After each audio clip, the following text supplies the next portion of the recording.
Hi friends, welcome to my channel. I'm Runic and I've had a package arrive about 10 minutes ago and so I thought I would share it with you. Now I got this from Etsy and it's a rune deck. So it's got a little sticker here which is really nice. I think it says it established 2019. Yeah, so I'm going to share this with you. So first of all I have this card. Isn't that pretty? Like it's got all the phases of the moon and a tree. This is a really pretty card and it says, "Thank you. I truly appreciate your support for a small independent shop like mine. I wish you a pleasant discovery. Sincerely, Eva." And it's Veya Studios. No, I've probably not said that right. Veya? I can't guess it. So, yeah, but it's gorgeous, isn't it? Beautiful. Right, so look at the deck. Okay. Here's the deck, and it came in this chocolate brown tissue paper which is really pretty. Goes with the deck so well. Look at the colour of this, and it's like, I don't know how to describe things, but it's so soft to the touch. It's beautiful, and we've got these gold accents, and this is the Runic Oracle Odyssey New Edition Eva Delcourt. So you've got some runes around outside. And here's the back of the box. And it says, "Embark and let yourself be guided on a spiritual odyssey with the Runic Odyssey Oracle, a tool of personal development and divination to bring you guidances and answers to your questions." And then we have the same in French. I'm going all things French lately, aren't I, ever since I went to Paris. Anyway, nothing wrong with that. Let's open it, it's quite tight. Inside, "Lift the veil of your mind and discover the power of the runes." Again in French. So it says English on this guidebook here, so there must be a couple of different versions. Let's get that. So the guidebook's pretty chunky. Ah, okay. Let's see what she's done. Well, they've done is we've got this half in English and this half in French.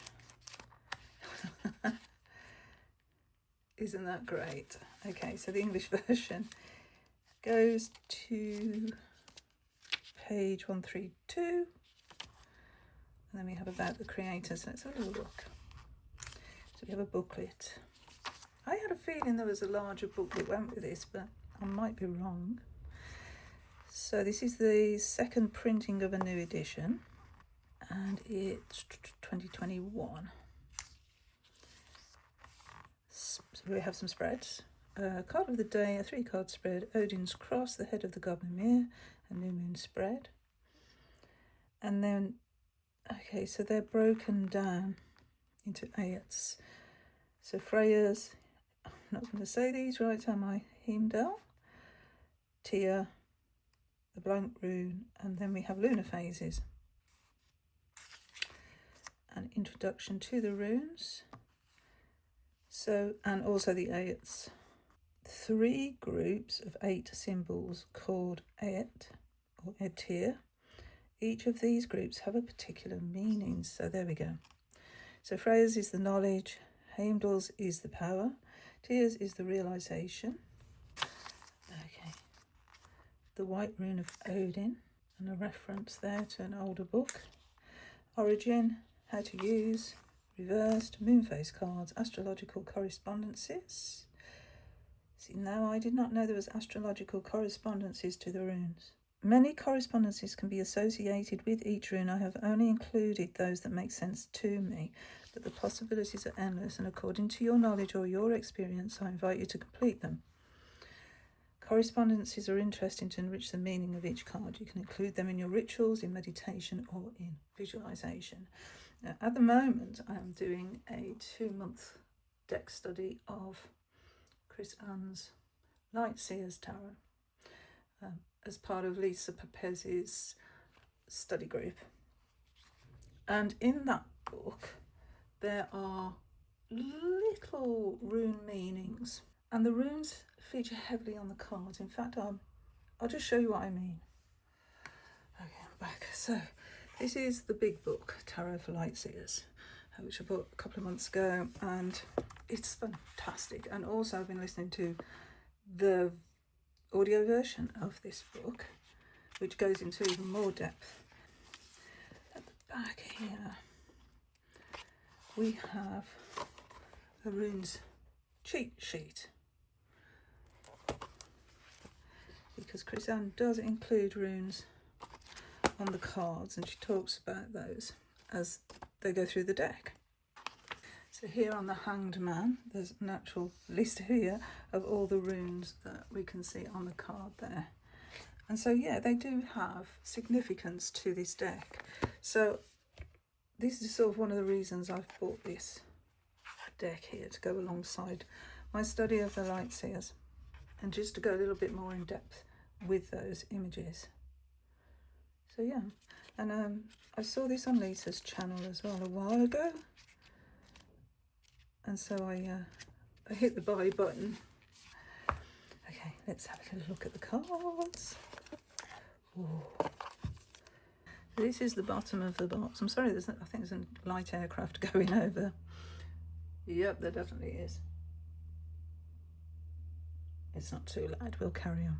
So yeah, we've got the World Tree here in the bottom of the box, and it's a beautiful box. It's just there's no magnet or anything, it just closes like that. It's quite tight. So yeah, we're gonna have a look at these. I love this colourway.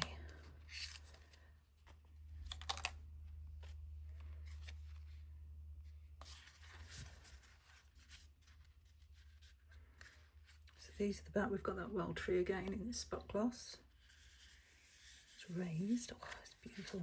Oh, and they're the same colour edging as the book and the box. Isn't that nice? It's like a chocolate brown. Smoky brown, smoky chocolate brown. Okay.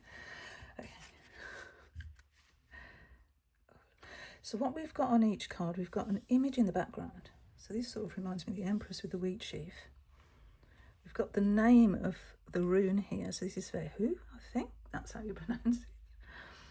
We've got the rune symbol in the middle. We've got the astrological assignment here. So this would be Aries. And then we've got the element here. It's so beautiful. So we've got the element of fire. This might go really well as well with my Deacon walk that I do each year. Maybe. Backs are beautiful. Urus. And as well we have which Aetes is. So Freya's Aet is there.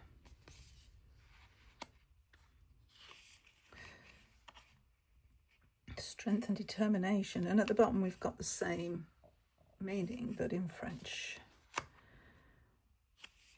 Therissas, static force and defense. So we've got like a thorn bush in the back, and it does indeed look like a thorn. That's how, a way to remember this rune. Ansus, this is wisdom, communication. And we have a lantern here, a little bit like the Hermit, but we've also got this corvid as well. So maybe a nod to Odin there. And it's Freya's Aed. Again, here movement and travel for Rado, and we've got this ship for the travel aspect of it. So we've got quite a few keys here to the meanings actually on the cards. But I think the guidebook is going to be really good for this deck. Creativity and knowledge for Canas. I'm creating something out of smoke here. Oh, it's going dark. I think it's going to rain again. I think September. I've never known so much rain in 1 month. Anyway, this isn't a weather forecast. Gabo.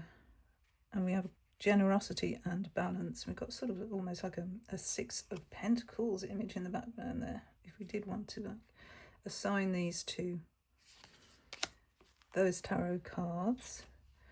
Oh, this is the happiness card, isn't it? Yes, joy and harmony. Wunjo. I know someone that always signs off their correspondence with this rune, which I think is really nice. Okay, so destruction and crises. Us. Yes, this whirlwind here. Destruction. Whoa. So northeast, necessity and need, and we've got cupped hands here holding out, wanting some help.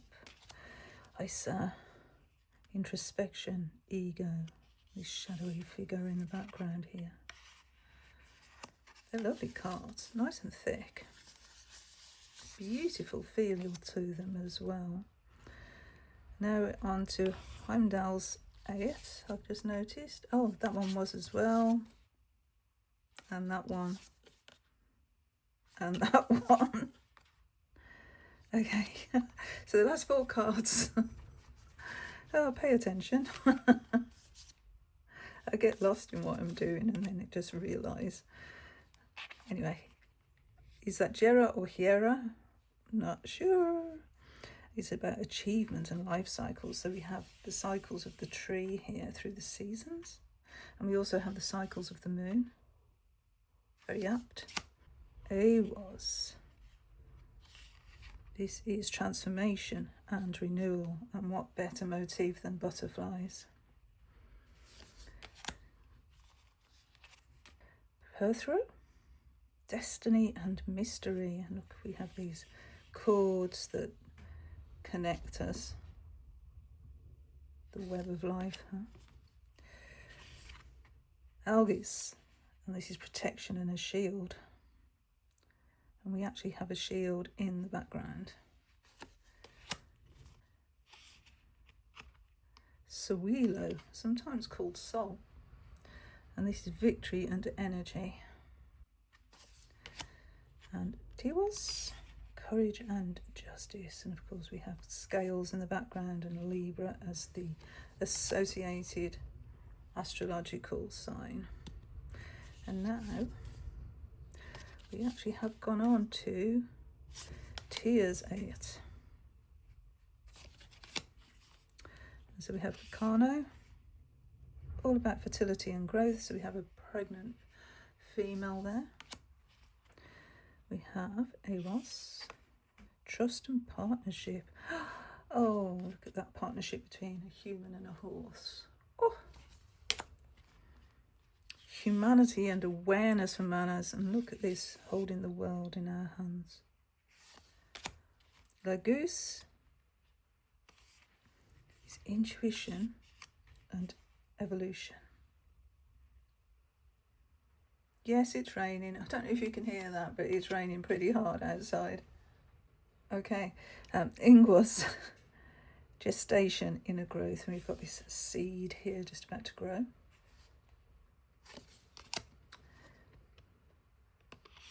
Othana, heritage and possessions. We have an open book. It's quite apt for me because most of my possessions involve books and tarot decks and oracle decks. Those are my possessions really that I am really attached to.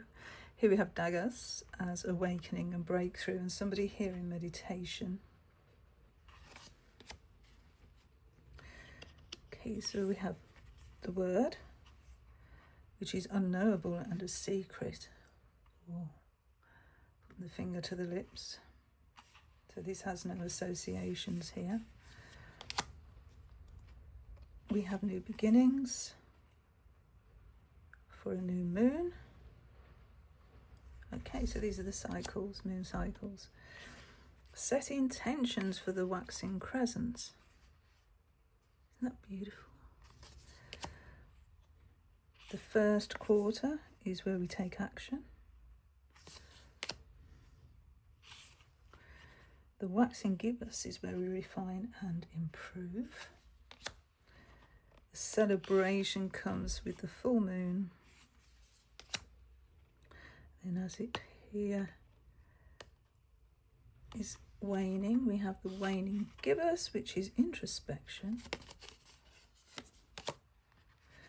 We have the third quarter, release and let go. And then we have the waning crescent, which is surrender. So those are the cards. Aren't they gorgeous? Wow. This is a special deck. Oh, it's so pretty. It's so lush. And so I'm going to go and look at a couple of runes because they're the ones that I sort of attune to. And that's Sol and Tiwaz. In fact, I have them as a bind rune. So I'm always interested to see what they're about. So in this deck, it's Sawilo, and it's page 86. It's about victory and energy. There we go, there's the rune card. And it's part of Heimdall's Ayat. So if we go to the front, this Ayat is associated with the elemental forces of nature, with what surrounds the human being and the manifestations that result from it. And we've got a list here of the associated runes for each one. Okay, so yeah, victory and energy. Runic form. The sun is ever a hope to seamen when they carry themselves over the fish's bath until their brine horses bring them to shore. Ah, so it's talking about the white horses and the waves. Nice. Wisdom. Sawilo is the rune of success, of victory over obstacles, of good health and vital force in daily life. It is more permanent success than Yera. Linked to the sun, it represents knowledge, light, and an inexhaustible source of energy and brilliance. The shadows dissipate and what was hidden appears. Sawilo indicates renewed positivity and progress. It helps you to keep confidence in yourself, in your personal projects, and guides you towards your own fulfillment by enlightening the path of your spiritual journey. It reminds you of the need to keep moving forward even after you have achieved this success. So the divinity meaning, success, achievement, power, fulfillment, good health, life force, motivation, unlimited energy, glory and hope. In reverse, it can't be interpreted in reverse. Interesting. So we have the astrological correspondences. We have Leo and the Sun. Leo is an ambitious sign. He likes to shine. Success and achievement are not options for him. He is positive, confident and optimistic. With luck and light on his side, he can be sure to come out on top. The sun is the star that allows one to feel that sense of power and might to one's existence. This one brings vitality, radiance and life force. And so here are our correspondences. We've got the element of air, which is shown here. The trees. Okay, we have trees, which is the noble laurel and the juniper. The plant, the sunflower. And then we have gemstones, yellow, orange and golden gemstones, and an animal, eagle. See, yeah, also called soul. Sawilo, sigil, soul. How wonderful. So we can actually work with our crystals as well. So I do believe, yeah, Tiwaz is next because it's in some, well, I know it as Tia. It's the realization. So let's have a look at Tia's ayat. The realization. This ayat concerns the spiritual dimension of the human being. It evokes a path that each of us must follow to reach the path of knowledge and wisdom. So it's courage and justice. And the runic poem. Tia is a certain token. It keeps its truth well with noble men. It is always on its journey over the clouds of night, never wandering. So the wisdom of Tiwaz. It opens a new cycle on the path of spiritual initiation. It represents justice, responsibility, but also sacrifice. To achieve the success you desire, sacrifice is necessary. It may be hard work, financial investment, or great stress. Tiwaz brings the strength to see things rightly and get what you want if you are right, and keep your word with honour. It reminds you to make and keep commitments in your professional and personal life. These concepts in your relationships with others are essential. So our divinatory meaning: justice, courage, leadership, authority, justice and legal matters, honour, faith and loyalty, honesty and fairness. And then in reverse, it's over-analysis, over-sacrifice, injustice, imbalance, defeat, tyranny, stress and conflict. So astrologically, we have Libra and Sagittarius, which I'm a Sagittarian, so it's interesting that, yeah, this is one of my runes. So, of course, we have Jupiter, and then we have Saturn, which is interesting. Because Jupiter is really expansive, isn't it? Whereas Saturn is very contained. Libra is the very principle of justice, law and fairness. It represents the function of the balance that establishes a peaceful and just balance. Sagittarius has a close connection with the concepts of justice and laws. It does not accept injustice or underhandedness. Saturn symbolises limitations, rules, laws and strictness. And Jupiter shares with Libra and Sagittarius morality, law and justice. It symbolises order and in particular respect of the word and commitments. Anyway, correspondences are air, the trees are oak and holly, lovely. The plant is sage, the gemstones black, brown, purple, white, transparent and red gemstones. The animal is the bull. Yes, it's also called Tius. So there's just a little bit about each of the moon phases. So for instance, new moon, we've got new beginnings. Think of the new moon as a new beginning, but also a time of retreat, a time when you can regain your strength to begin again. And we have keywords: beginning, renewal and starting over. And then here is our creator, who's an illustrator and graphic designer, born from her passion for arts and spirituality. Her interest in personal development and well-being led Eva to merge these passions for the creation of her works, with the hope of accompanying and guiding you on your spiritual path. Also a bard in the order of bards, ovids and druids. Wow, Philip Cargom. That's so interesting. Her love of nature and Celtic traditions led her to the path of druidism, a philosophy of life that is precious to her. Wow, well, that's just blown me away. I'm so interested in that group, but it's having the time to actually devote to it. So until that time comes, yeah. So that is an absolutely beautiful deck. I'm going to really enjoy incorporating that into my study of Tarot for Lightseers, which has been really interesting. It's coming to a close, actually. I think I've got another 2 weeks with that deck and book. So, yeah, thoroughly enjoying that. Thoroughly enjoying these decks. Thoroughly enjoying life. Even with the sunshine and the rain. And the rain is heavy, but afterwards, the air seems so charged, so beautifully fresh that, yeah, love it. Anyway, I'm waffling on, so thank you so much for watching, and until my next video, bye friends, bye.